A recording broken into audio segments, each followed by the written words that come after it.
Chacun de nous repose un leader. C'est à nous de soit faire ressortir le leader qui est en nous, ou alors de réveiller notre conscience de manière à ce que le leadership qui est établi en nous puisse se manifester.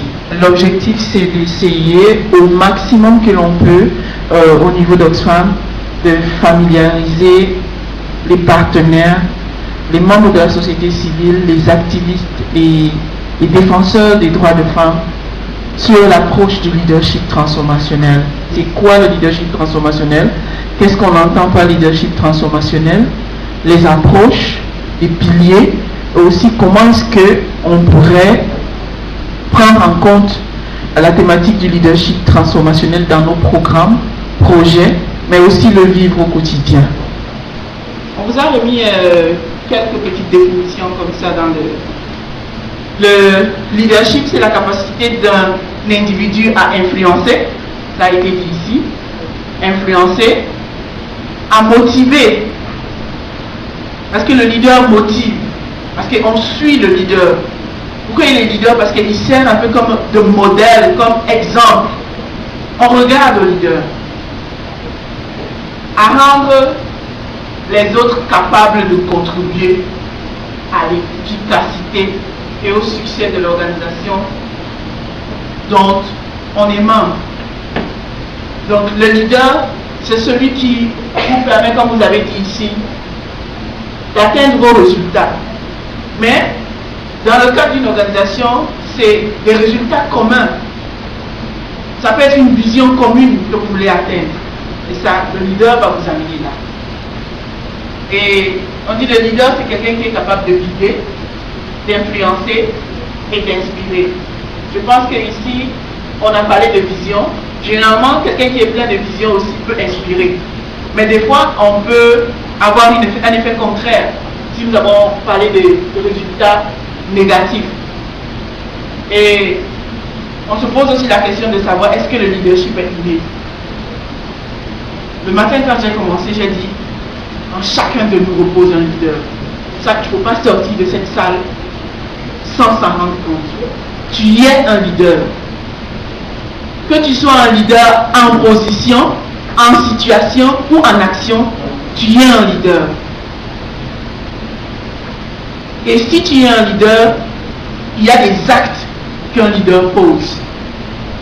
Et si tu es un leader, il y a des gens qui vont regarder à toi. Il y a des personnes qui vont regarder à toi.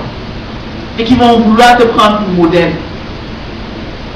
Et si tu penses que tu es un leader et qu'il y a des personnes qui vont vouloir te prendre pour modèle, change. Apporte un changement significatif. Ok? Bien. On dit, est-ce que le leadership est inné? Donc, est-ce qu'on est né avec ça? On dit, bien que associé intimement à la personnalité du leader et particulièrement à son charisme, beaucoup d'études récentes suggèrent une capacité apprise. Le fruit de l'expérience est lié à un contexte spécifique. Donc le leadership aussi peut être appris. Il est même appris.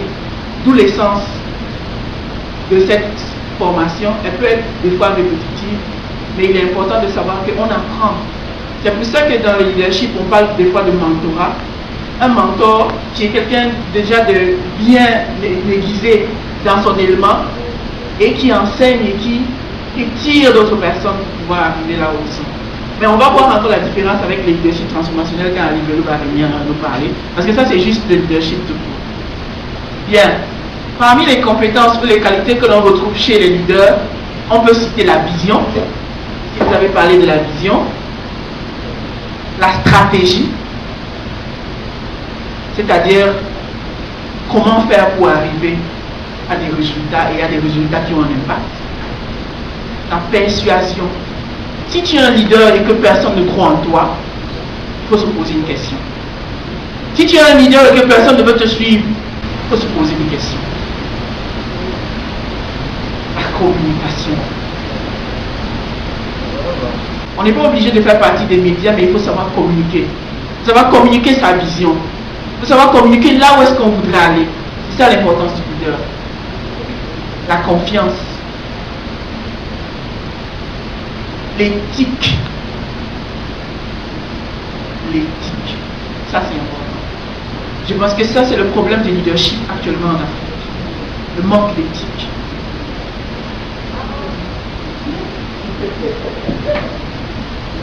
Ok?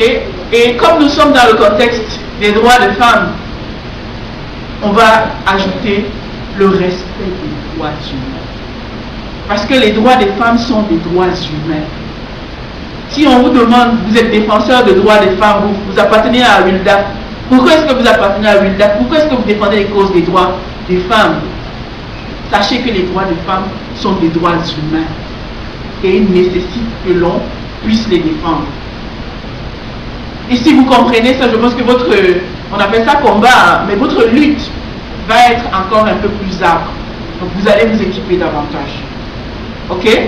Donc ça c'était juste pour lever un pan de voix sur le leadership. Le leadership s'exerce à 3 niveaux, ou même parfois 4. Il y a le niveau individuel, il y a le niveau communautaire, et puis il y a le niveau peut-être organisationnel ou bien le niveau national. Donc on va voir ça dans les définitions, que le leader transformationnel c'est celui qui applique le discours qu'il prêche. Pour être un leader transformationnel, il faudra appliquer le discours que tu prêches dans la pratique. Est-ce qu'on peut être un leader et puis violer les éthiques ou alors laisser brimer certaines personnes autour de nous, soit dans notre organisation, soit dans notre communauté, soit dans notre foyer? Il faut savoir que l'éthique, c'est tout ce qui est droit, tout ce qui est vrai, tout ce qui est noble, tout ce qui est digne d'approbation, tout ce qui est bien à faire, tout ce qui est respect des droits, tout ce qui est transparence, redevabilité. Nous allons passer donc maintenant au leadership transformationnel. Quelqu'un voit quelque chose sur cette photo? Qu'est-ce qui se passe sur cette photo? Je vois déjà le courage, l'audace. Je vois aussi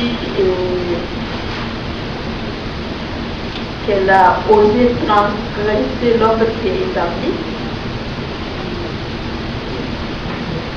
Être parmi les hommes, ce qui n'est pas donné à n'importe qui. Si on rentre bien dans l'histoire, ici, on a une femme qui a l'audace de venir entrer dans un espace occupé par les hommes. Parce qu'ici, on parle d'espace.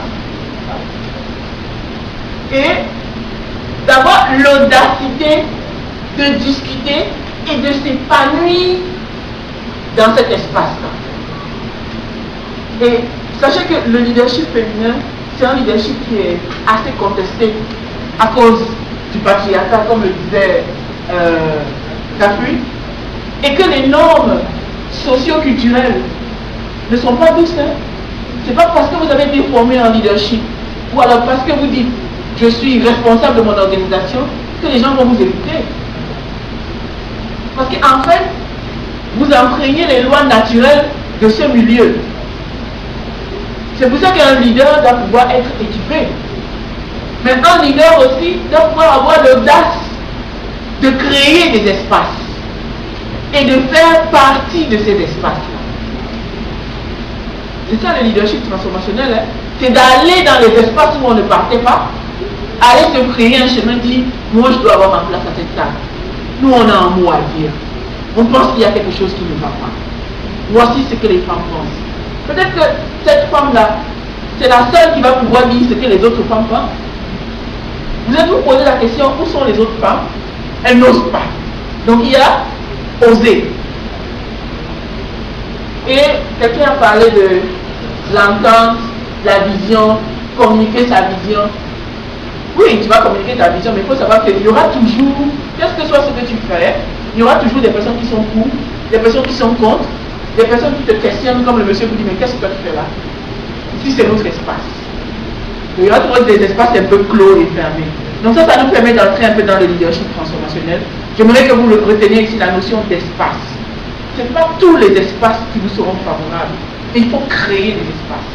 On dit que le leadership transformationnel, c'est une approche, donc une manière de faire, mais c'est aussi une stratégie visant la justice sociale. Ça veut dire là où est-ce que les femmes ne sont pas présentes, on doit pouvoir les amener à la table de discussion. Là où il y a injustice, on doit pouvoir venir crier pour qu'il y ait justice et qu'il y ait égalité et équité. C'est une approche et une stratégie qui remet en cause et transforme les rapports sociaux de force et des structures. Ça c'est un peu comme les normes, ça remet un peu en cause comme les normes et les rapports structuraux qui existent entre les hommes et les femmes dans toutes leurs manifestations. On a vu ça ici un peu dans les cas de l'exemple, dans le but d'instaurer un environnement propice au leadership potentiel. Mais ça crée un peu comme un environnement où les femmes, notamment parce qu'ils ne sont pas du leadership transformationnel des femmes, où les femmes sont capacitées pour pouvoir exercer leur leadership et mettre leur potentiel en exergue.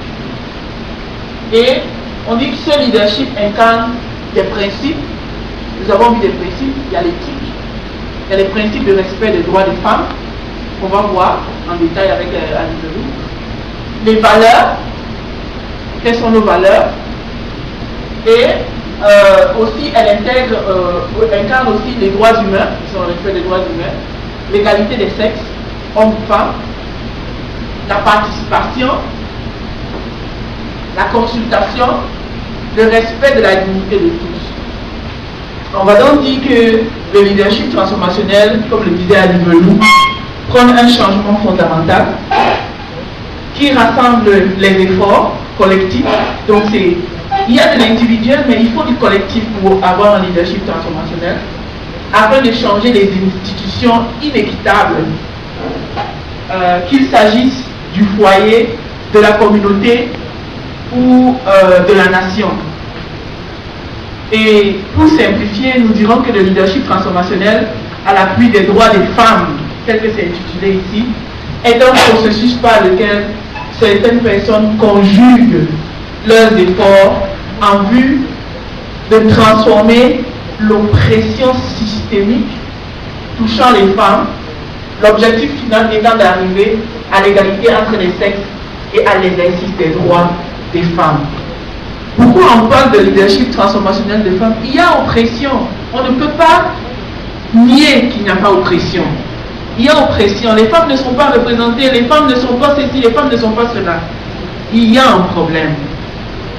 Et le leadership transformationnel peut l'adresser. Bien, pour conclure et vous permettre d'aller à la pause, on dira donc que le leadership transformationnel est un leadership du positionnement, tel qu'on a vu la femme se positionner sur la quatrième chaise, un leadership relationnel. Il y a du relationnel dans le leadership transformationnel, un leadership de savoir. Il faut savoir pour pouvoir impacter. En anglais, on dit knowledge is power. C'est un leadership de l'organisationnel, c'est-à-dire ça se passe au niveau de l'organisation, au niveau du collectif, mais aussi c'est le leadership du gestionnaire, parce que si le gestionnaire a une vision et aimerait atteindre cette vision, il doit être transformateur. Et pour finir, c'est un leadership collectif. Donc j'ai mis j'ai mis quelques définitions ici dans les formats qu'on vous a retranscrits. Donc on va vous donner la copie aussi soft, comment vous appelez ça en français? Soft copy? Électronique, oui, où vous pouvez avoir un peu tout. Et ici aussi dans ce formulaire, j'ai mis les valeurs d'une organisation pour vous référer un peu plus. Et c'est quoi la culture patriarcale et un leadership qui inspire. On va continuer à discuter de certains éléments et on fera référence à cela. En tant que leader, il faut savoir que les gens vont faire comme tu fais, ils vont s'inspirer de toi. Même si tu crois que tu es caché quelque part, un leader, ça se reconnaît. Les gens regardent à toi, les gens veulent être comme toi, les gens veulent faire comme toi. Donc, ça nous amène un peu à discuter aujourd'hui d'une petite question. Qui je suis? En anglais, on dit who am I? J'ai commencé la journée en disant il faut que tu sortes d'ici en sachant que tu es un leader. Si avant on t'a dit non, c'est la personne qui est au pouvoir qui est un leader, mais sache qu'il y a un leadership qui repose en toi. Parce que tu es un leader, les gens vont regarder à toi. Donc maintenant, toi, on va faire un peu de l'introspection. Toi, en tant que leader, qui dis-tu que tu es? Who am I? Qui suis-je? C'est important de poser un peu, de se poser un peu et de se demander à soi-même quel type de leader je pense que je suis. Ou alors qui suis-je? Si les leaders du monde entier s'arrêtaient une seule seconde ou 6 minutes pour penser, ils auraient changé le monde différemment. Donc ce que tu as écrit, c'est personnel. On va essayer de discuter des caractéristiques du leadership transformationnel, de ce que c'est qu'un leader transformationnel. Tu vas essayer de voir où est-ce que tu t'identifies, où est-ce que tu penses qu'il faut que tu travailles encore, où est-ce que tu penses qu'il faut que tu améliores encore certains aspects. Ça nous amène à la prochaine session qui parle de la confiance en soi.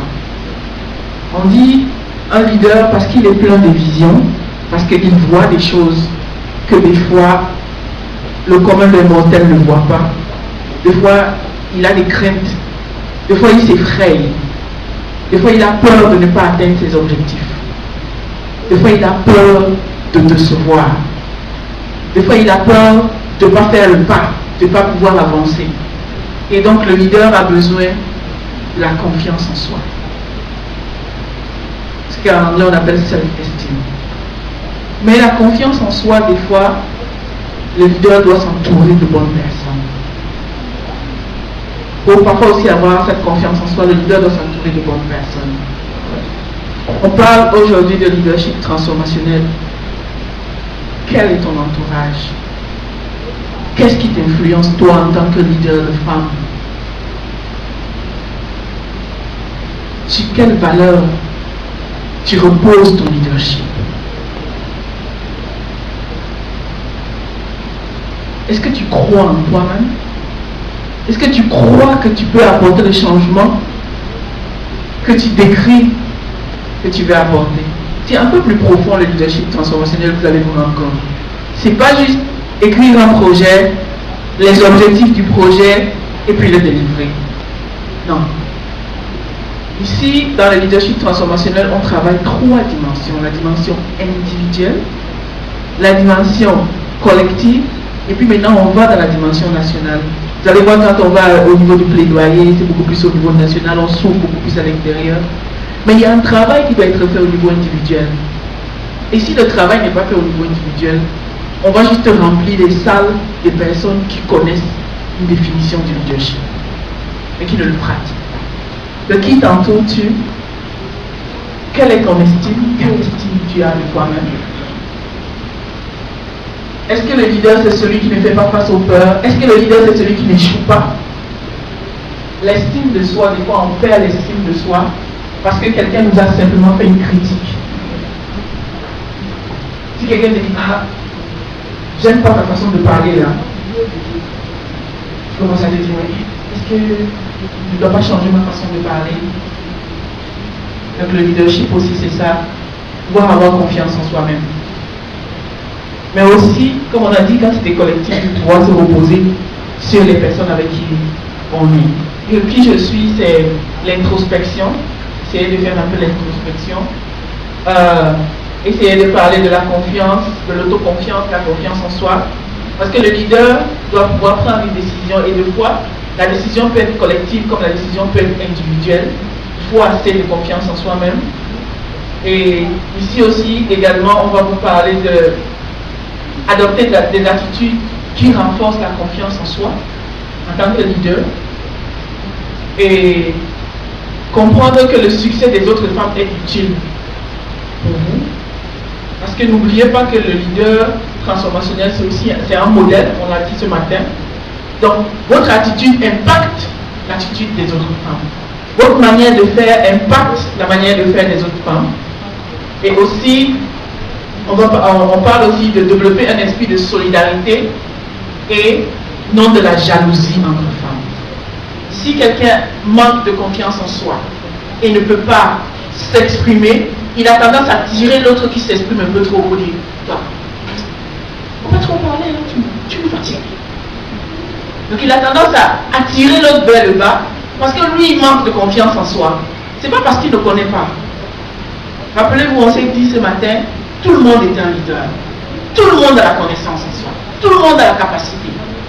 Ce que je fais, ce qu'elle fait, ce que tu fais, je peux le faire. Dans l'autoconfiance, te dit, je peux le faire. I really love this group. There is such rich discourse on leadership and the challenges that we face realistically. I'll do the session, but before that I have some reflections.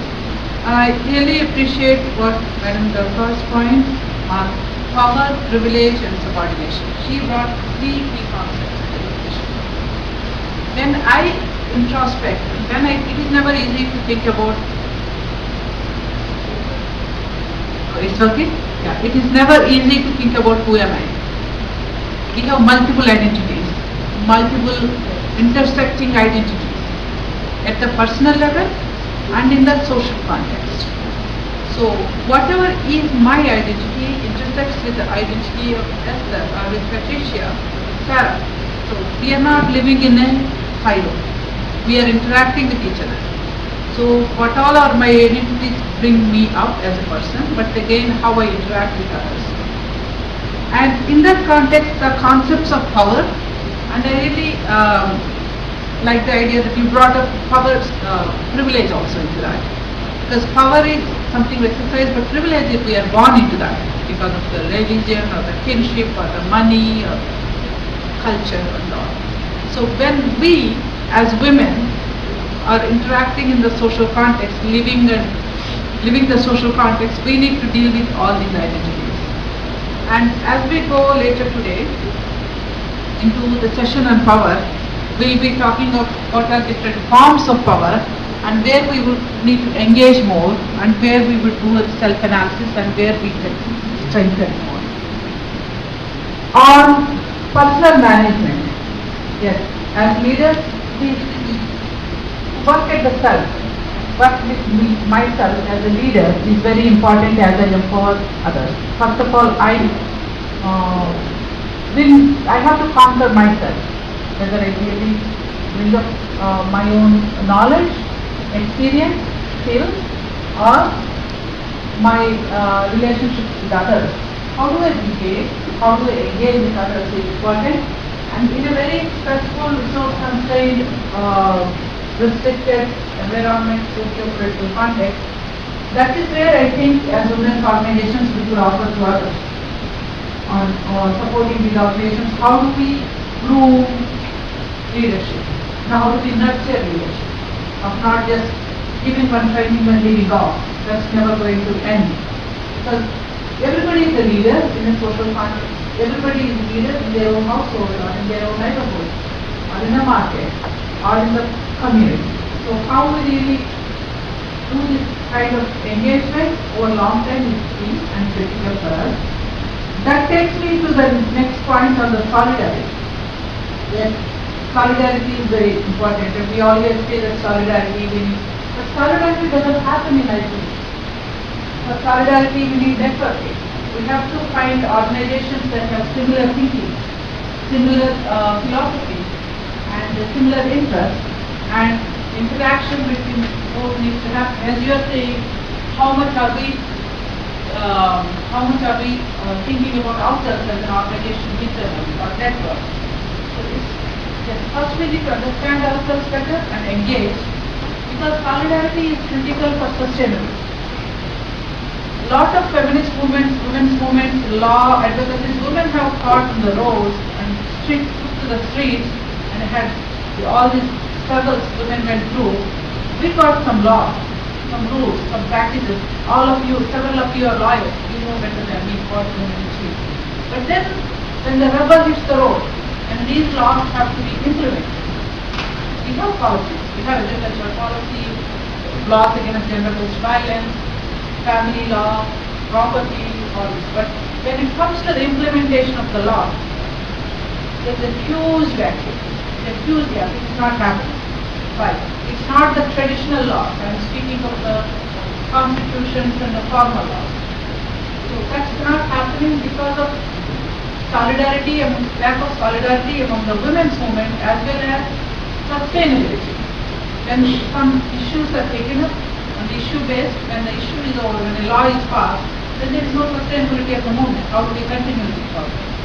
I think that's again, how do we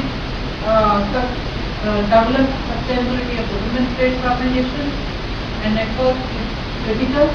And Oxfam does engage with networks, not with individual organizations.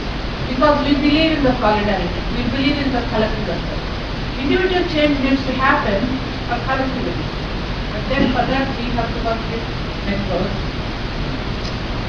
And big issue for women's leadership, I think that he was saying, how much do we share each other as leaders?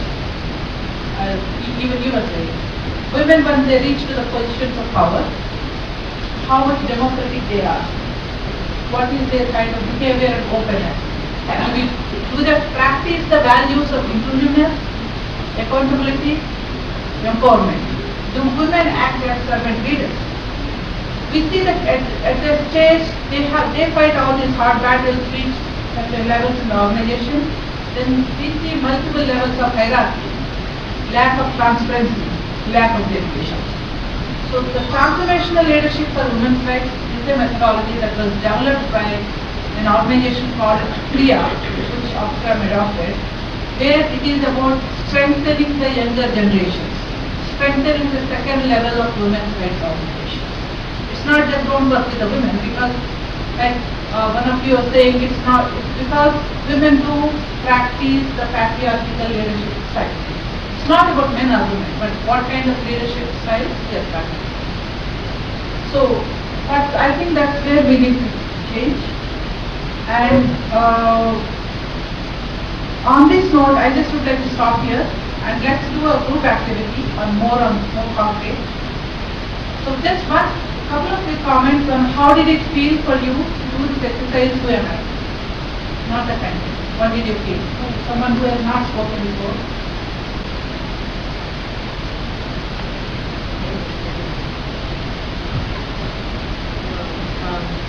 First of all, I had to think, because I didn't write it down. I didn't know who am I. Of course, maybe in a few settings I've answered the question before, maybe many years ago. It's not a question you answer all of the time, but I have to think about who I am. So sometimes you wonder, really what it is. I had to look for the right word. I had to be sure that I was representing myself well. I wanted to talk about my strength and my developmental areas, which are my weaknesses. I wanted to put all of them together so I could have a balanced picture, an objective picture of myself, so it was really tough.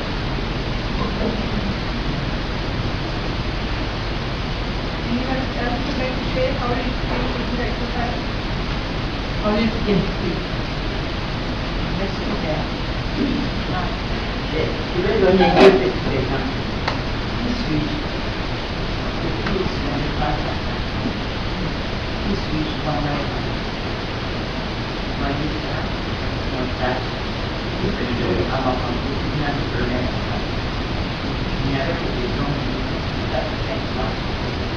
Then to be by the other thing, my son, and then that was from translation.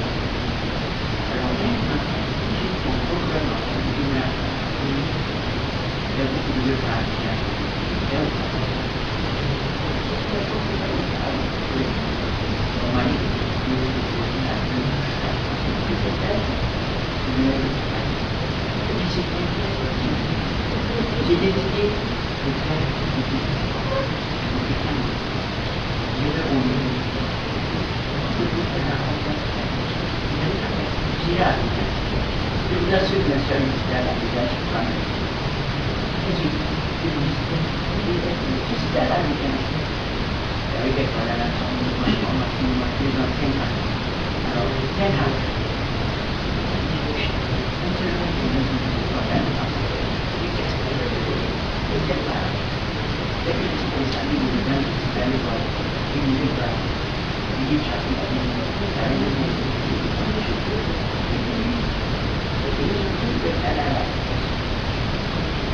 Ça cherche à comprendre le fond de mais ça veut pas des choses souvent importantes. Quand il s'arrête, il y a la vie dans la haine. Tu vois, quand tu vas faire la vie, on dit,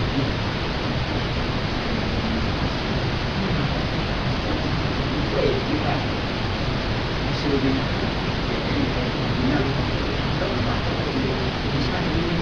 Au début, ça n'a pas été facile, mais avec le peu de les amis qui étaient avec moi, nous voyaient le président qui était avant de monter le langage. Donc, tous ces gens-là m'ont aidé et j'ai pu accéder à l'école de division. C'est-à-dire quand peut-être que j'avais une certaine connaissance, peut-être littéraire, mais avec l'approche de ça. Et je me suis dit, là, le moment me dit, il faut que je relève le défi, je peux faire quelque chose. Ça, c'est mon objectif. Pour ce qui est de la solidarité, ça a été un niveau. Il y a un monsieur qui m'a appelé, qui me dit, mes soeurs en Italie, vous parlez de solidarité chez les Italiens. Je dis, je suis chef.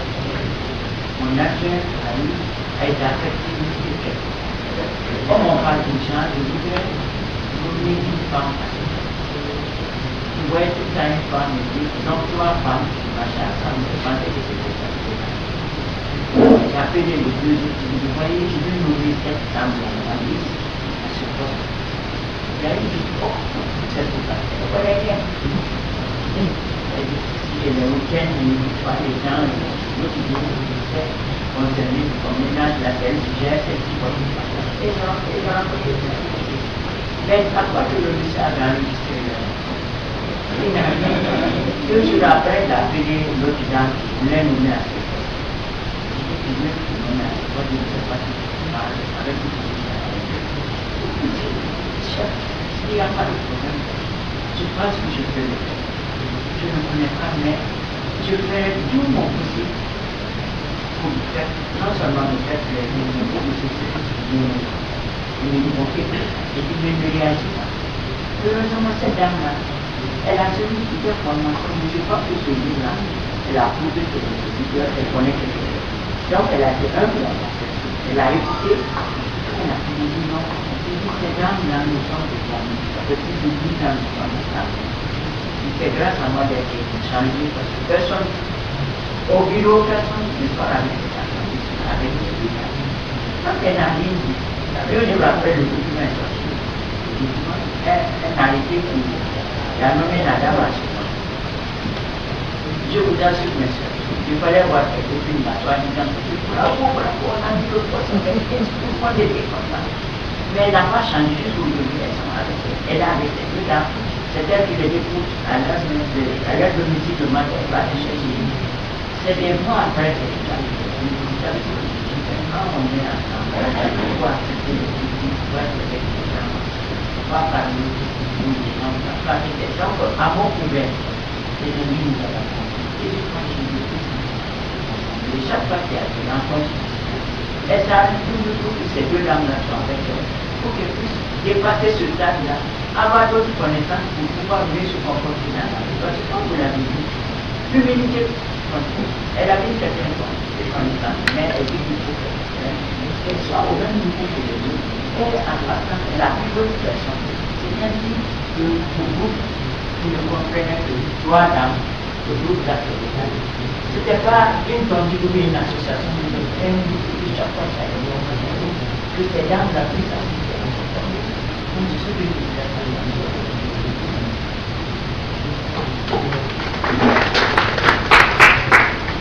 Animal. Beautiful, beautiful.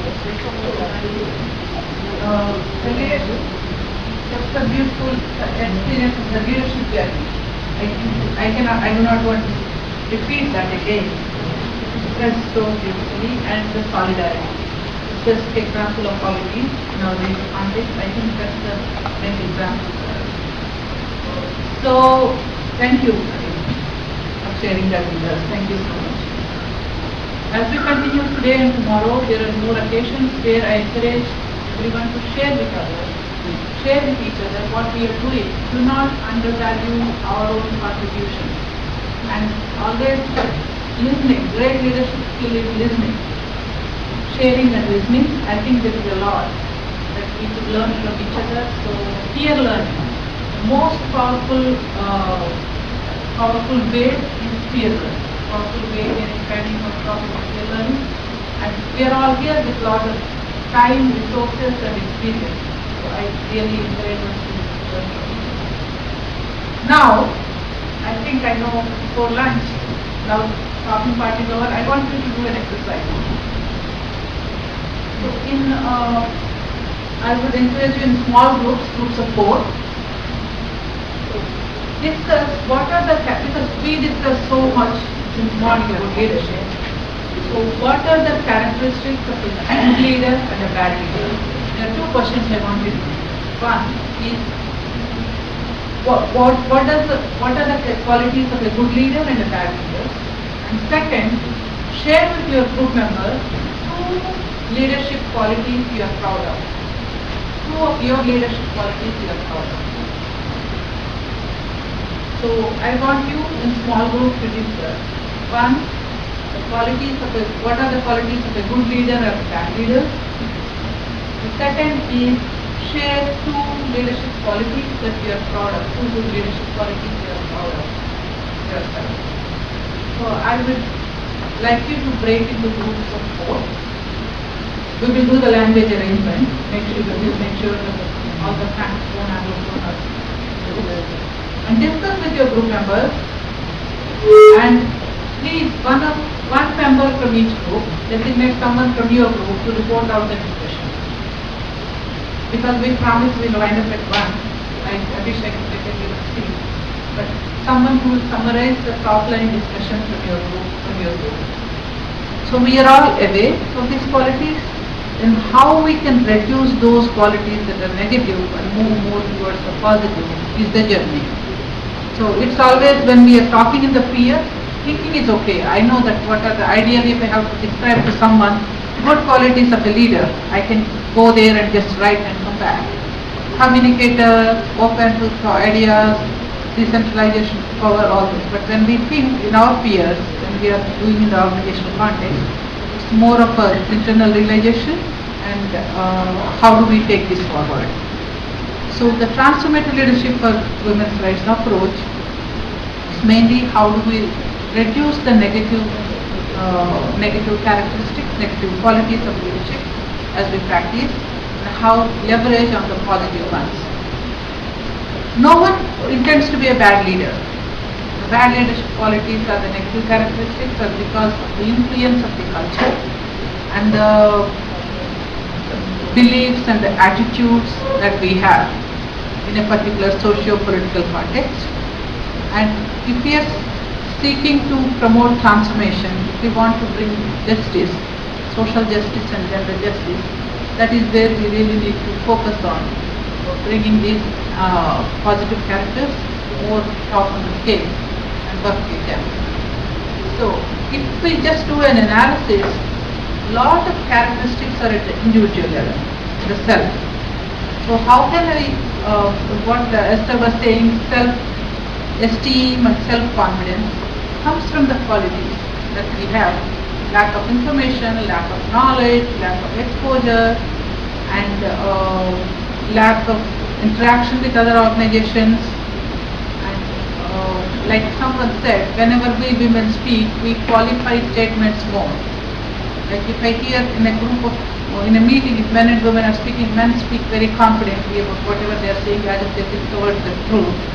Whereas the women, if she has to say the same thing, not hesitant, they will qualify, is it right, all that. So it's the confidence issue. It's nothing against the men, but it's the issue of the confidence, because we are still not sure of the knowledge, information and our authenticity on both. could be even as simple as a language. So how comfortably I speak in a language and the race environment will be difficult in different contexts. When I speak in US or a European context, I feel much more vulnerable because I am not a native English speaker. Where I speak in Asia, Africa, Latin America, I am very comfortable because we were ruled by British in the colonial culture. We learned, we educated in several of you in English, but I am not very careful about the language. I don't mind even if it's wrong. But I am speaking in Europe or American context, I feel very careful about how I use the word. So that's very simple example.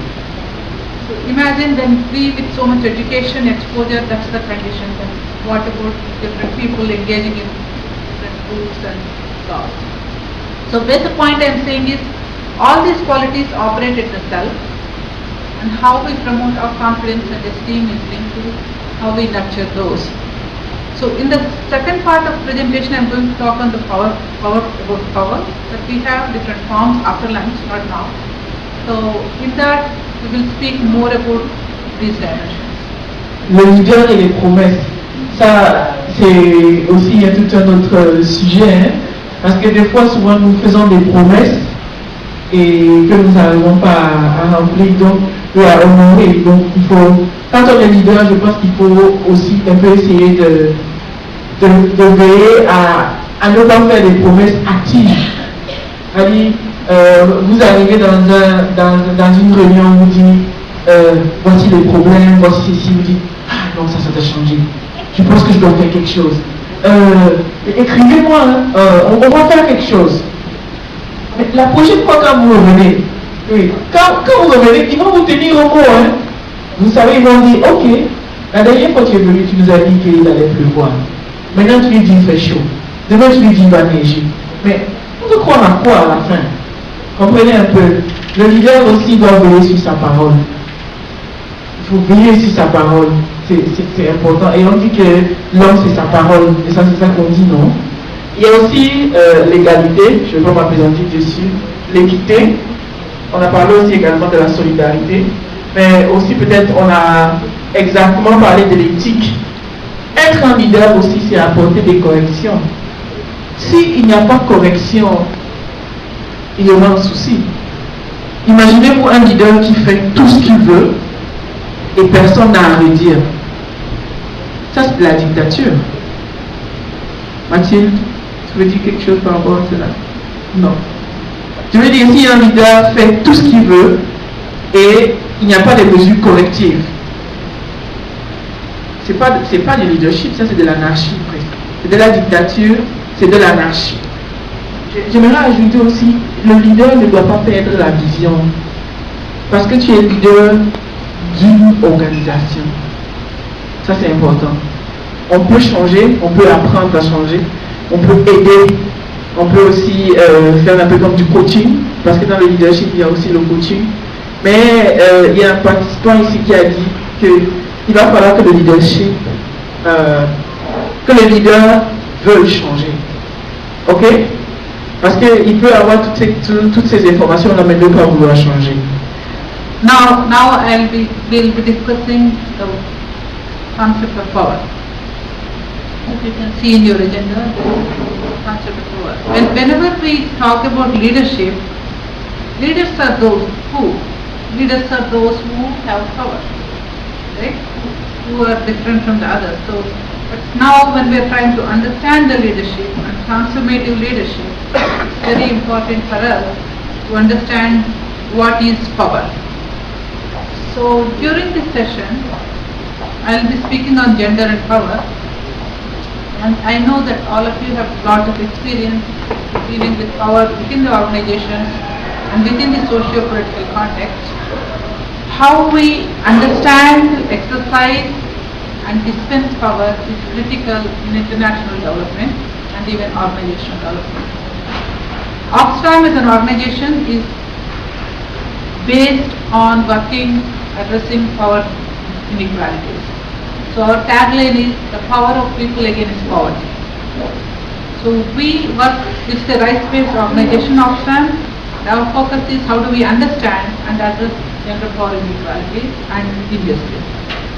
Power could be different things for different people. Like you're saying, we are actually talking of two colors of power, positive and negative, in those words we are capturing. Power is varied. It's very complex word. It differs from situation to situation, from context to context, from culture to culture. Even within one culture, there are different types of power, organization. So, here it says, in simple terms, power is defined as the degree of control or influence for material, human, intellectual, and financial resources exercised by different sections of the society. The control of these resources becomes a source of power. So, there are different sources of power. These could be material sources, human, financial, political, intellectual, different sources. One draws power. And power is seen as held by actors. Here some people are powerful and some are powerless. I am not stating anything new. I am just putting in context what we already know. Power is exercised. Each one of us have different power, different contexts. Even in this room, we have different kinds of power. Between two persons, there is a different kind of power. Some are seen, some are not seen. But there is always power is very dynamic. So, can we speak about what are the different characteristics of power? Yes, we know power is control, power is hierarchy, weakness, slavery, ability to influence. We spoke about the sources of power, which could be financial, material, intellectual, political. And this presentation we will translate into French and give it to you all. English one. So characteristics of power is that we have different roles and relationships as men and women. Our power is related to our roles and relationships. And power is controlled socially. That is, power is not something very psychological. It is how someone with more money, more power, of a particular community enjoys more power than the other is socially determined. How much a person has power is determined on the culture, and the social context, and the political and economic situation.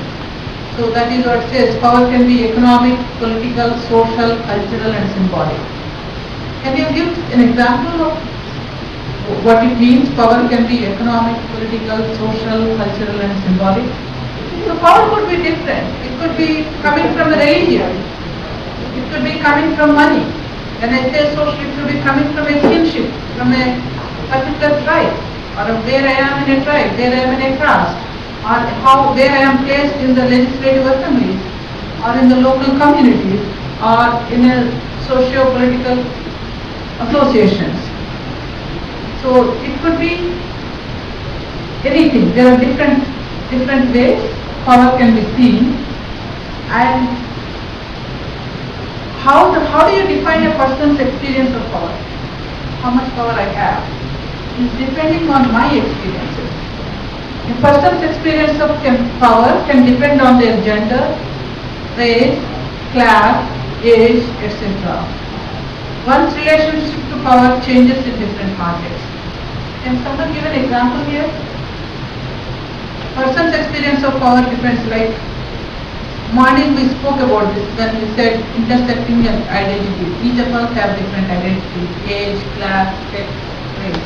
So how much power I have as an Indian coming from southern part of India, belong to a particular caste, working in an American context, and with a certain degree of education, what power I have is different from Esther, what power she has in her context. So my power is defined by my experience. Do you agree? Thank you. And also, power is never zero-sum. Power is never zero-sum game. Means each of us enjoys certain power. in different contexts, different spaces and different places. Everybody has got power. There is no absolute powerlessness. So who enjoys particular context, organization or family or society, that power varies. So it is always a give and take, and also it points to the critical opportunity that each one of us can be leaders. Everybody has the potential to be. It's not leaders are not born. It's never zero sum. In certain contexts, even political games, you see the ruling party now, probably if it loses power, it loses elections, it will not have the same power that it had currently in a political context. It's in the same in the household when we become old and our children grow up. Until then the father was controlling the household, then the son comes to control. So it's all very relative, and even for men and women. If I am not educated, I do not have exposure, and I am not in any leadership position, or I am not working, my kind of power will be different. If I am working, if I am educated and I have exposure, and I give education. So it is never a zero-sum game. It is always a dynamic, it changes. So this is Oxfam's gender justice theory of change. Have you seen this, any one of you before? So I am actually giving some of the tools for you now in this session. Instead of general discussion, we have again a lot of group discussion after this. This session purpose is I give you some tools which you can use later in your work or in your organizations, or you can ask, if you are the leader, you can ask your program people to use this. This is one way that we analyze power in the community. Before I go into this, I just want to understand from you, from an organizational perspective, as women network, why do you think it is important to understand power? Any build-up member? Power lets us know our boundaries as well as our opportunities. Let's say, and who could be our allies? Who could be our allies and who could be our partners, and where we need to focus all our cards, where we need to step back, and who do we need to engage. So how does change happen? What are the different elements that need to be there to make that change happen? So for women's rights organizations and organizations like Oxfam, change in gender justice, it happens through this. These are the different pathways. I am not going deep into this, but I need to talk about it for us to move ahead. So we believe that change happens both at the individual level and systemic level. It's individual itself and at the systemic level, and change needs to happen both in formal and informal spaces. Both in informal and formal spaces, in individual and systemic change needs to happen. So what are the pathways to change or to address gender inequalities and promote women's rights? These are 4 pathways. The first one is women's and men's consciousness. So we believe that we need to work on women's and men's consciousness, that is changing beliefs, work at the level of individual beliefs, attitudes and values and norms, because any change related to women's rights and women's leadership is very personal. Every approach, liberal approach, radical approach, all these development in economics, political science, everything ends when at the doorsteps of the household. But only women's rights is the only one that enters your house, enters my house, because it is very personal. It is talking about my relationship with my husband or my partner or my father and what happens within the household. So if we want to change inequalities among men and women, and for women's leadership it is important to work with both men and women around the consciousness. Second pathway is women's and men's access to resources. Have access to resources. It could be technology, information, training, money, or networking, any of those. Because you all are working on land rights, access to justice, access to political opportunities, entrepreneurship. So all these letters more around potential opportunities and resources. That is, this is the individual informal change. So we cannot see this. Can we see consciousness? Can we see changes in, we can see changes in consciousness. At the individual informal level, the first pillar is women's and men's consciousness. Second is changes in women's access to resources. We can see women's access to resources, like women have better access to water, more access to land, or inheritance rights, or access to legal information, technology, agriculture, all those. And then in the informal systemic change, the third quadrant, which is the third pathway, it is to work with the informal space, informal systemic, that is working with the institutions, whether it is family, religion, or village elders, community elders, traditional leaders, and faith-based organizations, all those, working with them, because they have impacted the systemic level. It's not 1+1, it's not changing individuals, it's more about the religion, it's about the groups, it's about the traditional values. So the third quadrant or the third pathway to change is we have to work influencing the cultural norms, values and practices at the systemic level. That's the fourth pathway. And the fifth pathway, which you are all very familiar and engaged with, is the legal practice. Legal and laws and policies. That is in the formal stage where we feel formal systemic level. That is formal institutions, laws, practices. It could be government, political parties, or formal organizations, bringing laws and practices that promote women's rights. So Oxfam's work and several other organizations, the work is across all the four quadrants. And these are the levels. If you could see, at the heart is the household, the sick person. We believe what are the levels we have to work is at the household, then the community, national and global. So the question is, okay, these are the pathways for change for women's leadership. Where do we begin? It could be at the household level or it could be at the global level. It could be programming, campaigning or advocacy. So often when we have these programming sessions or advocacy sessions, the question is asked, okay, do I have to work in all four quadrants? Where do I focus? We know that it is difficult to work in all four quadrants at the same time. It depends on the context and the resources and the capacity. One could work on increasing women's and men's access to resources, or they could work on influencing the informal institutions.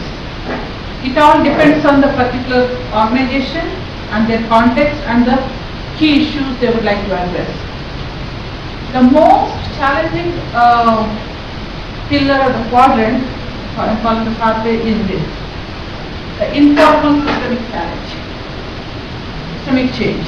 I'm not saying let us not work on the other quadrants. So I can give you an example.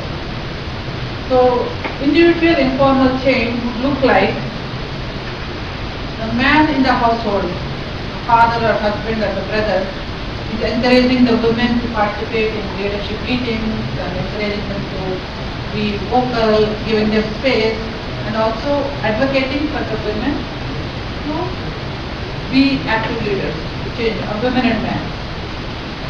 And here women's access to resources is that more leadership trainings are given, soft skills are provided, technical information is given to women leaders, all those. And the third one is the cultural norms and practices. Informal systemic change would be the religious leaders of the community or the tribal leaders of the community are proactively supporting women participating in leadership space. You all are working in the community, so you know how challenging it is, women engaging openly and actively participating in this. So then the leaders encourage that. That's the one. And systemic formal change is, which is very clear to you, you know national agricultural policies, national mining policies, policies to implement addressing violence against women. All these are policies that form and practice. That is the systemic formal change. So these are the 4 pathways for change to promote women's leadership or gender justice. Whichever sector we are working in resilience, livelihood, extractive industries, political participation, agriculture, any of these. There are different dimensions. We see power, this is nothing new for you. Whenever I say power, there is a personal power, the power that each of us as individuals we have. I'm going to talk more about those. That is when individual personal power is the power within me, within each of you as person, what we enjoy within us. So it is either the power to know, pursue or achieve one's goals. What I do with myself, I have a personal power. And the second is the cooperative power. So I am speaking about different forms of expressions of power, how we see different power being shown in different spaces, so that we understand them better. The first one is personal power, second is cooperative power, and the third is controlling power. Personal power is the power within, which all of you know. And the cooperative power is the power that comes with collaboration with others, the power that we have engaging with each other. That is what the networks and the coalitions do, like law. And the third is the controlling power. That is the power over, that you control as a government, as the head of the organization, the process which are very, very visible through rules and procedures. So these are the 3 key expressions of power: personal power, cooperative power, cooperative/collaborative power. Third is controlling power.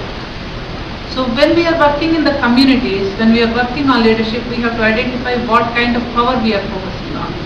Whether we would like to focus on personal power, that is engage with ourselves, engage with women as individual leaders, for them to acquire some knowledge, some skills, or their self-esteem, leadership, information, or cooperative power, that we engage and invest in them so that they collaborate with other organizations, platforms, networks. Or we engage with controlling power, that is, we engage with the rules and processes, trying to change and also change the people who are in the leadership. Say under section 5.3 of school rules, I must punish you for cheating yesterday. So, which is why I am wearing 15 pairs of underpants. So it's basically the visible power. Because you are doing a mischief, I am punishing you.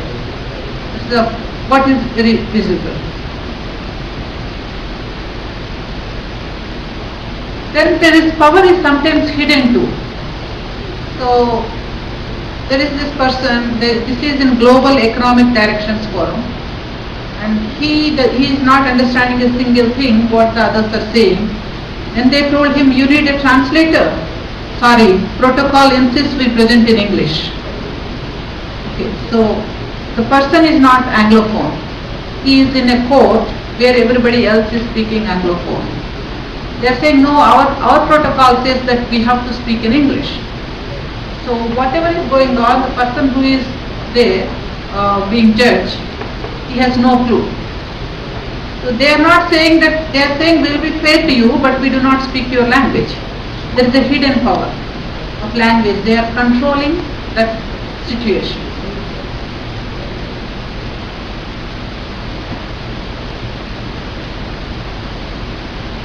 And there is this invisible power. Invisible power is around the culture, the norms and values, where through religion and culture we make believe that the small opportunities we have are the greatest fortune we enjoy.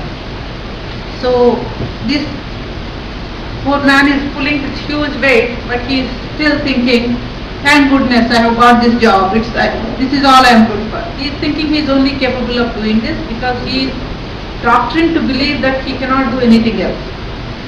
the language, the culture, norms, values influence the invisible power.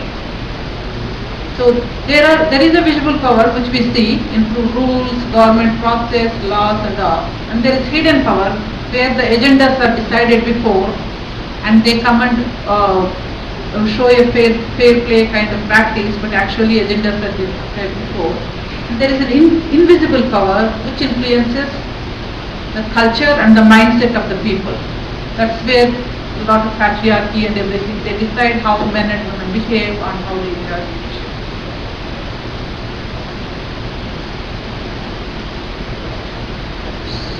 So those are different forms of power, but then there are different spaces. There are three types of spaces of power. So these are the spaces where this is very important for us as organizations in international development and women's rights organizations. There are certain spaces where we are welcome, right? So that is the invited spaces. We are invited for a meeting. We have equal rights. We participate. So that is the space where we have equal right to speak. Certain spaces are closed, like board meetings, where we are not a board member, or a particular organization, or all men's decision-making bodies.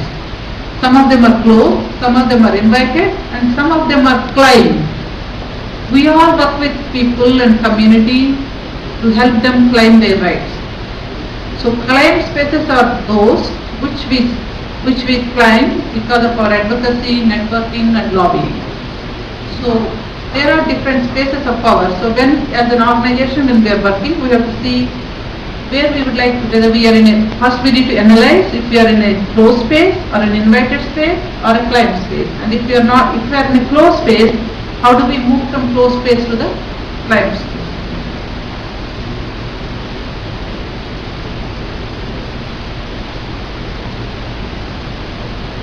So this is something which I just spoke around collective power, personal power and collaborative and controlling power. So there are four types of power. That is power over, that we exercise control over, head of the organization, prime minister, member of parliament, head of the office, rules. The second is they dominate and prevent others from gaining the power. The second is power two, which is the collaborative power, which is the personal power, which is like power to get education, power to attain certain skills. Basically power to empower myself, and the power with is I collaborate with others, with other organizations and other networks, and power within is about self-worth and self-esteem. So when we are working in the context of leadership, we have to assess what are the forms of power that we are engaging with and how do we engage with, whether we want to change from power over to power with or power within. That is, we promote women for their self-esteem, education, technical skills or more networking. I just would like to hear from you, now that we spoke so much about power. Does anyone have an example of gender power analysis they did? That is what we are speaking, like what kind of power is present and what was challenging if when we go to do this kind of analysis? What worked? Or if not, at least anything from this presentation, does it resonate with you? How does it apply to your work? If you do not want to go into gender power analysis also, like analyzing different forms of power, this presentation, does it resonate to you? Anything in your work, and how does this apply to you? Different forms and spaces of power, theories of change. Any gender issues, they must be sitting there and they must do all the decision. Now, how to break that barrier with them? You have to really call somebody. Working with UNDP, not Oxfam, before Oxfam I used to work for UNDP in India, and we were working on a project that was on HIV/AIDS, HIV/AIDS, and we were to promote the female condom use. That is a UN project. And in India, you know, it's multicultural. So we had to work in districts where somewhere Hindu religion is predominant, somewhere Muslim religion is predominant, somewhere Christian, whatever is the religion. So what we found as a organization, I used to manage the program, is the power mapping. We did the power mapping. We found the media and the faith-based organizations, whatever is the reason, were the key ones that to influence, and mainly addressing the women. When they come, women and men around female condom use to address HIV/AIDS was the critical initiative we took, engaging with the mullahs, engaging with the pastors, and engaging with the Hindu temple priests. So we had to convince them. So when we went, even among the mullahs, like there were like 20, it's not like everybody is against or everybody is same opinion. There are different people, first of all, we needed to give information, even if it was to the Catholic priest or it was to the Hindu priest. We had to share information with them on why we are asking this and by them and how they could influence. So it used to go as part of their after prayer preaching or after prayer discussion or their informal discussion. So it's not like universal. What works in a particular context needs to be identified. And like Madam Prabhu is saying, it's very critical for us as a coalition and network to do that power map, the gender power analysis, because we are in a space where civil society space is decreasing. There is a right-wing forces are very active, women's rights activism is challenged, and the political context is very fragile in those, and our resources are very constrained as women's rights organizations. So then it is important for us to engage our resources strategically. For that, like Nima was again and again saying, it is important for us to do mapping and see who do we align with, who do we engage with, and see the practices, learn from each other. Like Ghana, they just said, okay, we are doing an affirmative action, we have any practices around that. So use these kind of spaces. So I have this presentation I can give you, like what does the gender power analysis do? It actually focuses on what are different dimensions and impacts and who most influences the change or blocks it. It's important for us to understand who is our greatest collaborator and who is blocking it to bring change. Social change does not happen automatically. Whichever quadrant we have, and where and how decisions are made, and what are the opportunities and what are the barriers. So for women's leadership to be successful, we need to do a power map. Power mapping, stakeholder analysis, and engage strategically where we want to change the see the change happen. So the two purposes is we understand what is transformative leadership for women's rights. There is a global program framework that is which we could apply in our campaigning advocacy program. The purpose of the transformative leadership for women's rights is that in organizations and in the communities, we work at the individual level. I think someone was saying here, I think my sister from Olivo was saying that. Work at the individual and the collective. So how we do that? I share pillars as well as what and how to use the global program framework.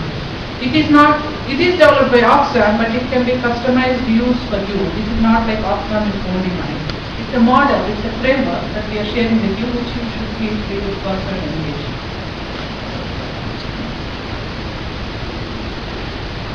So this is the infographic, as I just said. This is an approach and a strategy. When they say an approach is a way of doing things. Whereas strategy is a solution to an addressed problem. So transformative leadership for women's rights could be an approach or a strategy to address and change gender correlations in the community so that we are creating an enabling environment for women's rights and gender justice. So it is about promoting the leadership of the individuals, it is about working with others. So as you could see, it is individual and collective leadership to transform gender power relation where you can see on the diagram in the home, in the community, in civil society, in institutions and in organizations. So at different levels, we are working for collective and individual leadership so that we promote women's rights and gender justice.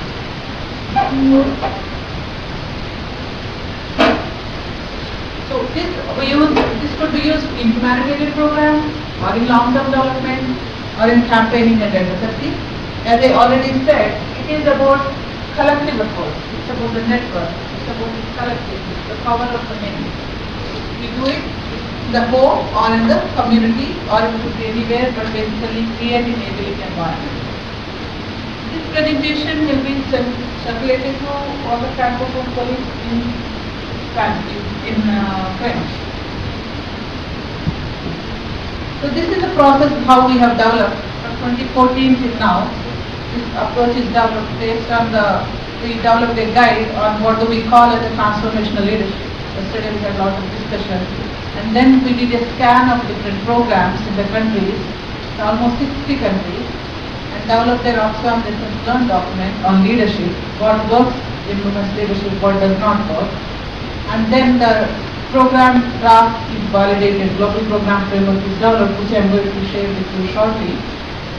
And this was validated. It's not some people sitting in Boston or in Nairobi or in Delhi developing this, but it is validated with the country teams. Like whether it does it resonate with their experiences or not. Are they speaking about voice and agency? Does it really capture what you are doing or not? And then it was launched in 2017, and few of us, some of the colleagues who take leadership in this, in socializing this, with different women's rights organizations and networks, so that it is useful for them. I'm going into the strategies and also you will see how you could engage those in your leadership strategy. The purpose of transformative leadership for women's rights framework is to strengthen the work of women's leadership across all. Not just Oxfam, across. So why transformational leadership for women's rights is important? It's not something which Oxfam thought it is a priority for us, but there is so much of external context that's changing, as you are aware. The UN SDGs, SDG 5 on achieving gender equality, and the struggle of the women, and the whole discourse around personal is political, so we need to strengthen leadership at 11. And yesterday I shared the theory of change, so how we build it based on the theory of change.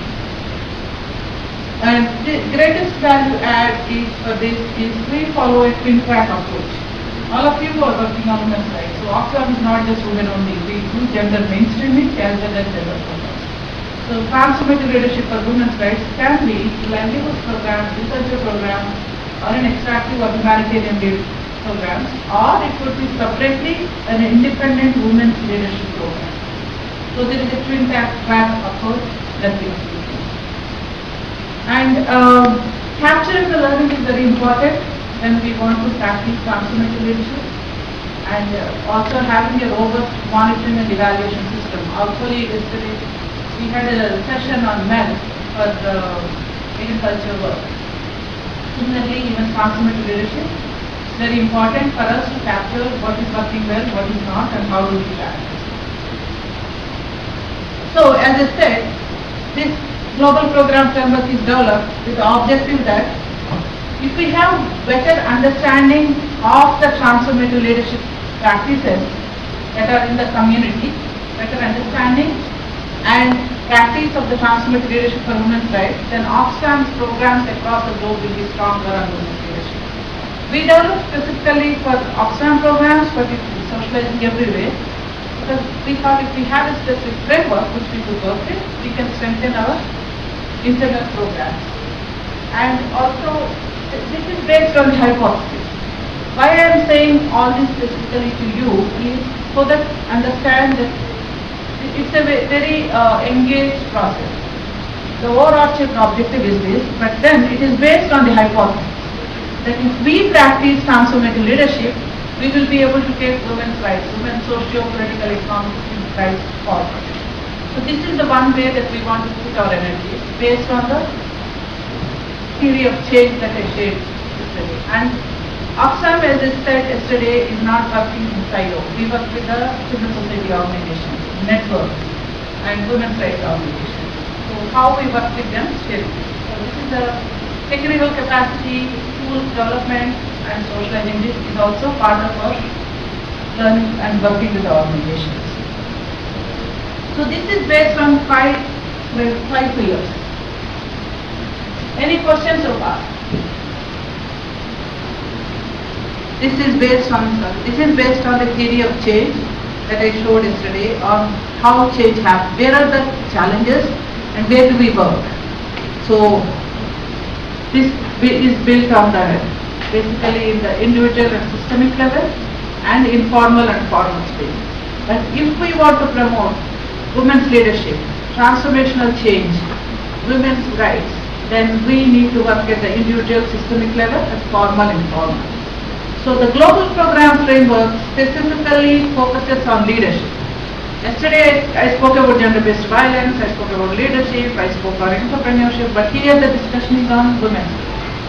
So across these we see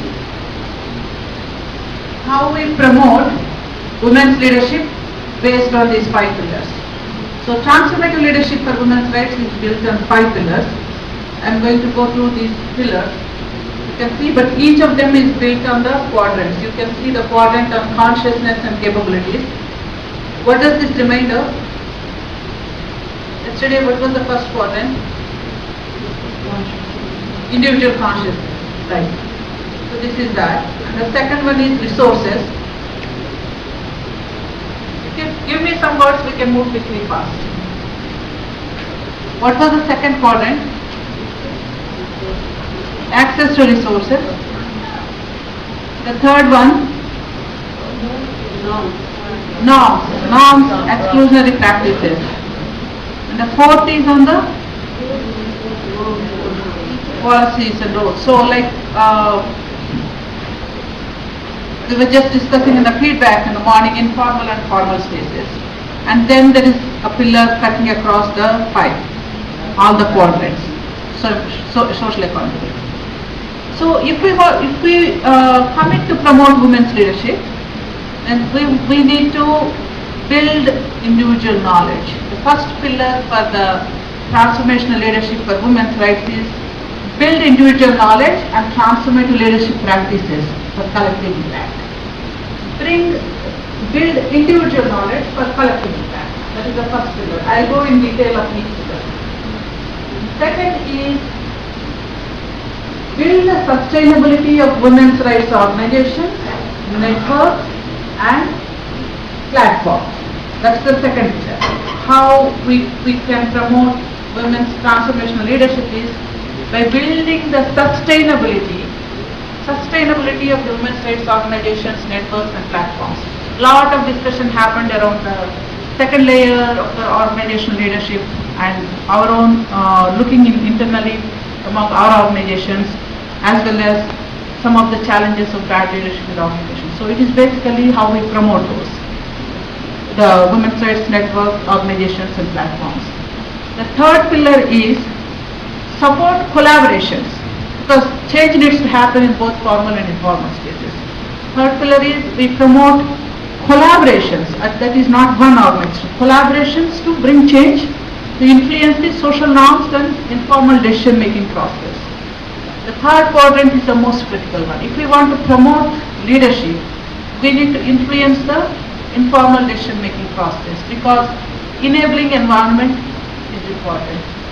So how do we support different actors and the constituency of actors in creating that? And the fourth pillar is we support collaborations to influence formal spaces, whether it is the government, policies or laws. That is very familiar to all of you. Support collaborations to influence formal decision making institutions, process, policies and implementation. And the fifth but not the last is promote social accountability initiatives. What is social accountability? What do we understand by social accountability? Promote social accountability for women's rights. So these are the 5 pillars that are the stepping stones for transformative leadership. The first one is on building individual knowledge for collective impact. Second is to build sustainability of women's rights organizations, networks and platforms. The third is strengthening the collaborations, support collaborations to influence social norms and informal decision-making process. Fifth is supporting collaborations to influence the formal decision-making process and policies.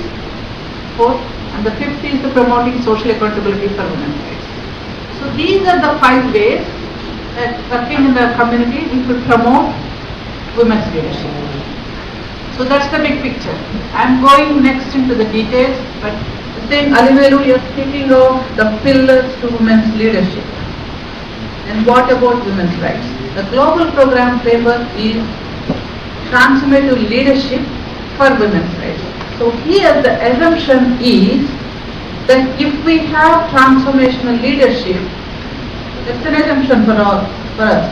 The hypothesis that if we have understanding and practice of transformational leadership, that would create an enabling environment that promotes women's rights.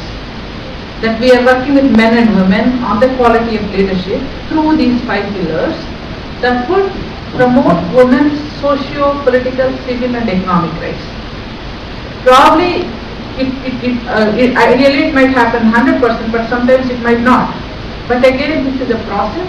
We believe that would happen. Thank you. That was a great question. So, any other question on the 5 pillars? I mean, I'm going detailed into the 5 pillars, but at this point, any clarification? So the 5th pillar is on promote social accountability for women's rights. Social accountability initiatives. So when we say social accountability, accountability is holding others responsible. Social accountability is the community or the social group holds others accountable for women's rights. Whether money is being spent well or not, certain commitments are being practiced or not in the community, or membership participation. I have specific examples, I'm going into those. But at this point, I say that social accountability is holding others, holding those people who are in responsible positions and policies and bodies, local and national and global level, accountable for women's rights. Where is the money? Where are the women? What are you doing for the women in climate policy, in agriculture, and in entrepreneurship? Like, what is happening to the money and what about the process? Okay? In the interest of the time, I am moving forward. So the first pillar is building the sustainability of women's rights organizations, network and platforms. The whole Oxfam was focus and also transformation leadership focus is strengthen each other, collaborate, strengthen the women's rights organization. That is precisely this. So that we believe that if we strengthen women's rights organizations, networks and platforms, we will be able to achieve women's leadership and move forward. There are several examples in the countries that we are working.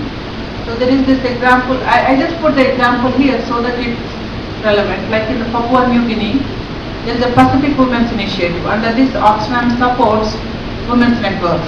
Like something what we are doing today with the build-up, coming and having capacity development with you, as well as some kind of technical and core funding support that we provide to different organizations across the different countries, so that they are able to move the agenda of women's rights and women's leadership forward. So the specific example under this is Pacific Women's Initiative in Papua New Guinea, where grants are allotted to different members of the network, like 80 members, 90 members of the network. So the network decides what they would do, but the pot of money is given to the network. So the projects range from sponsoring tribal peace treaties to outreach activities. So basically, what is it that the networks, women's rights organizations, networks and platform need? One way is funding, but there are several others. So that is, if we strengthen the sustainability of the women's rights organizations and movements, we will be able to forward women's leadership. That is because women's rights organizations are the ones who know the best and who are dealing with the reality and who can move forward around this. So there are specific strategies on this.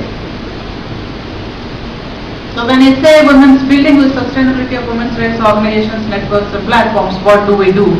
These are the specific strategies. Each pillar in reality means that we support organizations under this. So basically there is greater access. Women's rights organizations network, especially those which are run by younger women and marginalized people, get so much focus because the challenge of women's rights organization of being stuck with the generational issues is critical across the globe. So support them through providing core funding and flexible funding. That is, we are providing funding to support a specific project, or it could be core funding to strengthen the capacity of the network or the organization or the coalition. And also yesterday several of you also raised this organizational coaching, mentoring and peer-to-peer learning and peer exchange. We need to nurture leadership in the organization, the women's rights organizations. There's a lot of passion and commitment when it comes to resources and capacities which is realized across programs, that there's a huge gap. How we need to do is through the coaching, mentoring and peer exchange we do that. And there is collaboration and skills, practices, skills and practices of collaboration. The power of many. Instead of one organization in a particular community working in itself, in silo, how do we collaborate with each other? Of course, I don't need to speak on networking about with you. So that's the power of the many.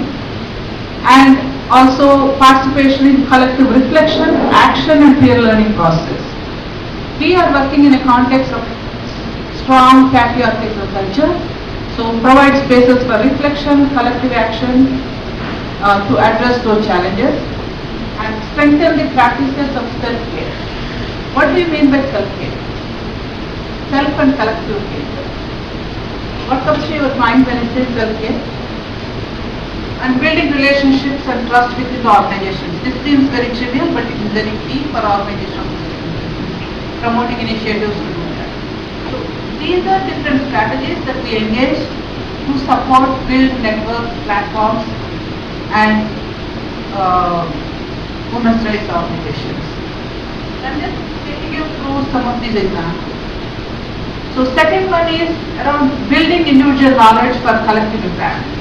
Always, often, capacity, information are challenged because there is no individual knowledge. This is the second pillar around access to resources. So we believe that we need more individual knowledge, whether it's the tools, resources, information, for people to know, to be aware, work for change, to promote. So there are several programs we have in Guatemala, El Salvador, even in other countries. So where the women themselves say that, okay, you are supporting us to be elected to the political positions. We are elected. But if we do not know the processes, you are leaving us just, it's like jumping off the parachute. So here the municipal budgets, here the women are saying that you're talking of municipal budgets, but unless we know what are the processes, we don't have technical capacity or training, we are there in the elections and we contest, we do not have the technical capacity, how do we really address this? So that's the issue around building their knowledge for collective impact. So building knowledge means it's not just disseminating of the different tools. For them, providing technical capacity, training, leadership training, providing information in the language they understand, having in an accessible form, like whether it's the community radios or whether it is in the groups, there they increase information, and also using different new ways of communication, online discussions. It's not just support women to the political positions or leadership positions and you just leave them there. We really need to build their knowledge so that they are able to make a collective impact. And peer learning is very powerful as well. The third pillar is support collaborations to influence informal spaces and decision-making bodies. Yesterday we spoke a lot of time on the power of the informal spaces, the potential as well as the challenges. So how, if we want to address the norms and beliefs and exclusionary practices, what do we need to do? So often what proved successful is increasing women's participation in informal decision making, whether it is the religious bodies or families or the clan or a tribe or faith-based organizations. Make space, support initiatives that increases women's participation in those informal decision making bodies, so that we are supporting the collaboration, supporting women activists, leaders, whether it is indigenous women or the communities, and also convening social movements and political actors, as well as networking and engaging with other actors, whether it's men and boys or others. So it's not just women are speaking to each other, but we engage and realize, see who is critical partner. Yesterday we had, when we did the power mapping as well, that it is important to see who holds the power and with whom we need to engage and whom we challenge and whom find alliances with. And it is very critical in the informal space because there are exclusionary practices.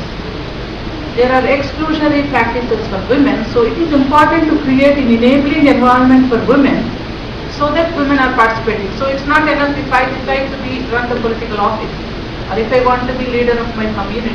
I need to have in the neighborhood community and social group, religious clan, tribe, or my community needs to support that to be successful. So these are the different ways that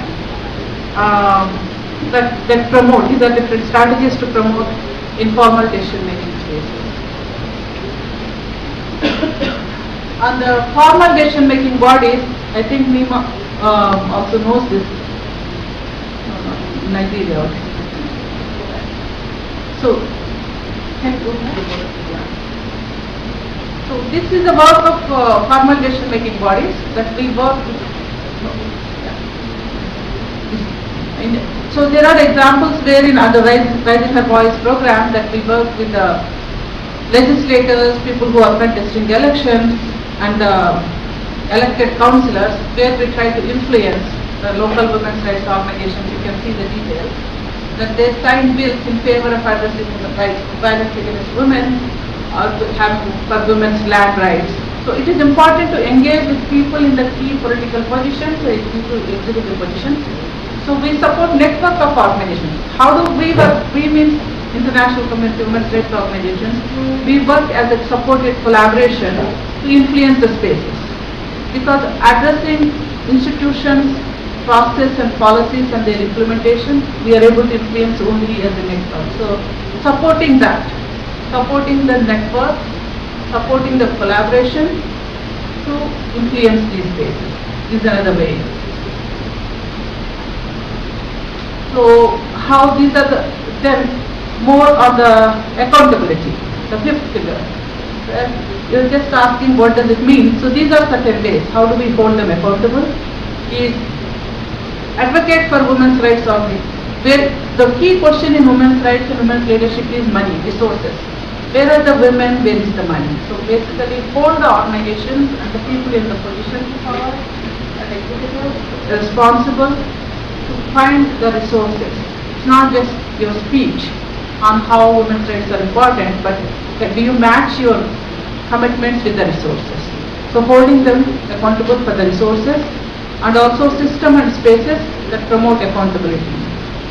And also making sure that the donors will have more financial support, holding them accountable, as well as different approaches, research to hold other organizations accountable. We did work in MENA, in Tunisia, Morocco and Lebanon, where youth clubs and women's clubs were part of those local municipal bodies. They were holding them accountable for the water, for the roads, for the women's access to health, and also some of them were holding accountable. And in Tunisia, in the budget, the local policy and the budget. In Morocco, local network was formed for gender-sensitive budgeting in Southeast. I hope you are familiar with the gender budgeting. Yes. And a working group is established to monitor the municipal budget. In Tunisia, focus was on strengthening women's monitoring of government policies and plans at the local level. And in OPT, spaces were created between leaders who could meet. So basically promoting social accountability in the civic spaces, in the local bodies and in the communities, municipalities and at the national level to promote women's rights, holding them accountable. So supporting any initiative, supporting a youth club, supporting a local network so that they are holding others accountable. So this is another way that women's leadership could be, transformative leadership for women's rights could move forward. So those are the 5 pillars and some strategies. Like each strategy I have like 20 examples. I am not going to give because this is just to give a sense of what is out there for you. Each strategy could be as effective as the other one. But the thing is, what do I engage, what strategy, what pillar I engage, it depends on my context. What is the issue I am dealing with? What is the challenge we are facing? So that then the program lead or the organizations decide. But one thing we noticed across is the power of the many, the power of the network, and the power of collective action is the one which actually brings change, not in incremental, but in multiple. I don't need to tell you this, but someday I have become much more experienced in that. But from my own experience, Oxfam experience, that is why we are promoting the transformative leadership for women's rights, and everywhere you see the word individual, collective, sustainable, because that is what actually has an impact in this constrained civic society space. So these are the certain program strategies, top line, and if we want to promote women's leadership, what could be, like it is funding is one, and then peer learning, peer-to-peer learning, and action learning. It's like you learn, you build when you are moving. Basically, action learning, peer learning, and networking and collaboration. That's what I was speaking about. And advocacy and social accountability initiatives. So these are 4 ways, 4 program strategies we could follow. Promote leadership work or women's rights work. So this is overall those are the 5 pillars, that is the 5 pathways to change for transformative leadership for women's rights work. So that's very very common experience that we have in the communities, because as organizations, whether it's Oxfam or other organizations, when we enter into a social space that where we do not belong, even if we have some of the members from there, definitely the component of a foreigner, not in the sense of a white man or a brown man, but the foreigner is there. So first of all, there is this cultural space. So it's very important to engage in their own view. That's the first one. And even if we have, that is people from the community who are close to this, who has influence on this particular person or the organization or the informal body that is pushing back. And then second is not do it alone. That's what I'm saying, we are not as one organization, but maybe we need to find allies who could work with us on that informal space. And also have several conversations. Sometimes they are not even willing to meet. You do not even have space. Then we need to show some examples, some concrete evidence of other places or practices or the impact, the negative impacts of these particular initiatives having, this particular lack of initiatives are having in the community, whether it's SDM or whether it's women's leadership, and the potential of the women. One is good case studies, examples. Second is engage with others. Third is work with the local community and see, not just everybody, like we talk power mapping, like who could influence this particular person or persons who has power. So I don't have a ready-made answer, but that's something which we need to do persistently, and the power of the network or collaboration of the organization is important, and sometimes these informal leaders are influenced by the formal leaders. We need to find that, whether it's the local mayor or the municipality. So there are several, it depends on the particular context, or it could be someone down in their own organization but who can explain it better. It could be anywhere. So peer learning is what we learn, what is happening here. Peer to peer, that what are the experiences of my organization I share with you, and you share with your experiences, and if learning need not happen in a conference. Learning could happen in a business. Learning could happen in other spaces. And also, yesterday we spoke about the good qualities of a leader is listening. Good qualities of leader. So, be open to listen. Listening is not with ears. Listening happens with mind. Listening happens with heart. Active listening. So, in peer learning, what we are doing is an active learning and appreciative inquiry. Good qualities of leader is not, how is it possible? It was not possible for me. That's not the question. Is to understand through appreciative inquiry what were the efforts that the other people put in, and also actively listen and then do that. And there is so much learning happens, none of these trainings and workshops can take care of those. And there is an exchange between two individuals. So there is so much focus on peer-to-peer learning, and in our work how it does is we promote that peer-to-peer learning. Any initiatives around peer-to-peer learning, whether it's a workshop or visit, or convention, all those. Research is the learning. So we explore. We have informal, formal spaces, so we're holding others accountable, and network strengthening is important, but critical to all these is the information, knowledge. Knowledge could be acquired through resources, or knowledge could be acquired through research. So new information and knowledge is needed from time to time. So transformative leadership for women's rights is we call it as a learning system. It is based on key requirements from promoting transformative. Other key requirements for promoting transformative leadership for women's rights is partnership. Strategic meals. Strategic meals means monitoring, evaluation, and learning. And the learning system. Learning system is where the research is. Time to time, we need to engage in research and building the knowledge around each of the contexts that we are working in and disseminate that. Because knowledge, even after peer learning happens from the existing knowledge. Where research is the new knowledge that is being brought in. It could happen across any of the pillars. What is working in social accountability or not? What is working in empowerment space? What is not? What are the dimensions? And also the research something brings everything together. So under the learning system, that is the key requirement for this transformative leadership for women's rights to move forward, because things are changing. Context is always dynamic. That is, we learn by we do. Is what you are pointing to. Yes, there is one exploratory research. I am a researcher by profession, by training. I am not by profession. I am a researcher by training.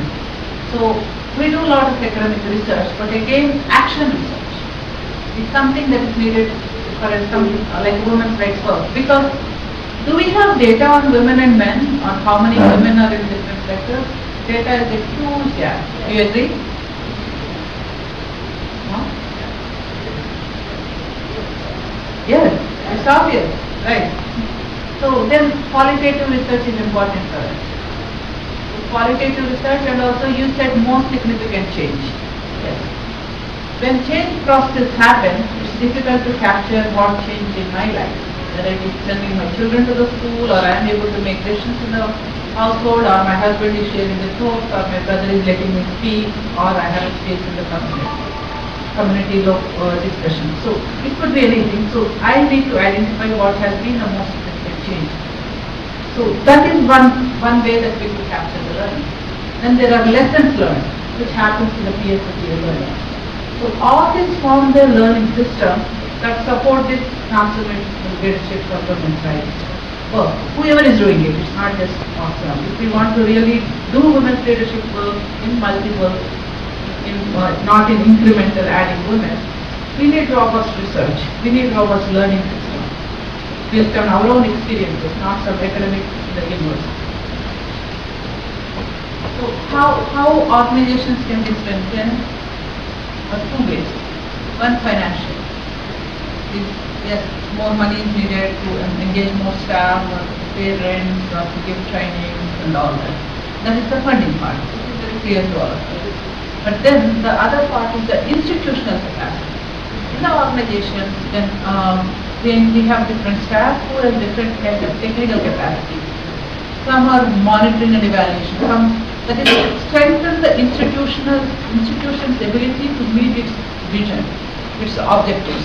That could be, if an organization does not have a monitoring and evaluation advisor, they need the technical capacity, then strengthen that. Or if they want a funding proposal writer, or if they want someone to do a programming, or the organization does not have a campaign specialist. So basically, give those technical capacities, that is so that the organization, the institution is able to meet its goals. So it's mainly the technical component, whether given directly or given to local other networks. Donc ici, il s'agit de la théorie de changement. C'est-à-dire comment est-ce qu'on a pensé que le leadership transformationnel pouvait se passer, comment est-ce qu'on pense que le changement peut se faire au niveau du leadership transformationnel. Donc on a développé 5 piliers.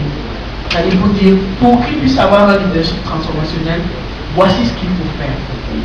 Donc premièrement, d'abord on s'est dit, il faut travailler au niveau des consciences et des capacités. Et là, parce que vous savez que si quelqu'un n'a pas pris conscience de quelque chose, si tu n'es pas au courant, par exemple, que les droits des femmes sont violés, tu ne vas pas les défendre. Okay? Donc le premier pilier, c'est sur la conscience et les capacités.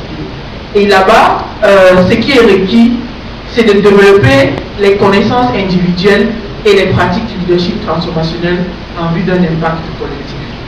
D'où d'abord même la raison d'être de cet atelier.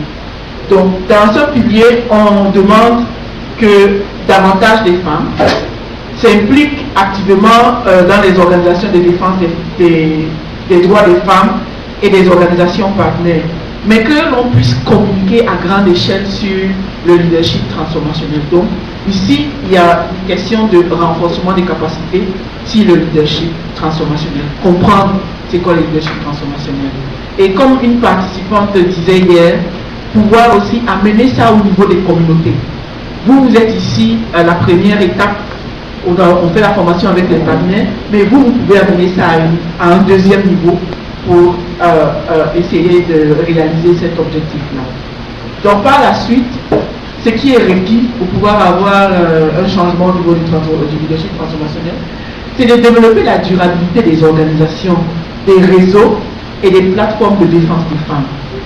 Aujourd'hui, WILDAF est un réseau et est une plateforme de femmes. Peut-être que WILDAF a d'autres affiliés.